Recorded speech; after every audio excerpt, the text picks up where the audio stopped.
যে ব্যক্তি নামাজে অলসতা করে ওই ব্যক্তির জন্যে কবরে 3টি শাস্তি দেওয়া হয়েছে, যা জানলে আপনারও উপকার হতে পারে। তাই শুরু থেকে শেষ পর্যন্ত দেখুন, ভালো লাগলে সাবস্ক্রাইব করুন।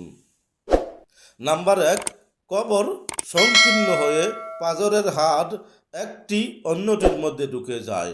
নাম্বার 2, কবরে আগুন জ্বালানো হয় রাত দিন, সে জ্বলন্ত অঙ্গারের উপর পার্শ্ব পরিবর্তন করে। নাম্বার 3, কবরে এমন একটি বিষধর তাকওয়ালা অজগর সাপ নিযুক্ত করা হবে, যার চোখগুলো আগুনের এবং নখগুলো লোহার।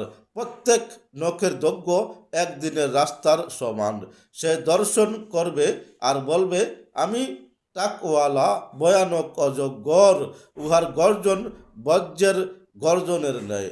উহা বলবে যে, আমার রব এর পক্ষ থেকে আমি তোমার উপর নিযুক্ত হয়েছি। ফজরের সালাত তরক করার কারণে সূর্যোদয় পর্যন্ত তোমাকে সবল দেওয়ার জন্য আমার রব আমাকে নির্দেশ দিয়েছেন। জোহরের সালাত তরক করার কারণে আসর পর্যন্ত, আসরের সালাত তরক করার কারণে সূর্যাস্ত পর্যন্ত, মাগরিবের সালাত তরক করার কারণে ঈশা পর্যন্ত এবং ঈশার সালাত তরক করার কারণে ভোর পর্যন্ত তোকে সবল দিতে আমার রব আমাকে আদেশ করেছেন। যখন সে তাকে একবার সবল দিবে, তখন মৃত ব্যক্তি মাটির মধ্যে 70 হাত ঢুকে যাবে। এভাবে কিয়ামত পর্যন্ত তাকে কবরে শাস্তি দেওয়া হবে। বাঁচতে হলে সময় মতো নামাজ পড়ুন, আল্লাহকে ভয় করুন, নিজের ভালো নিজে করুন।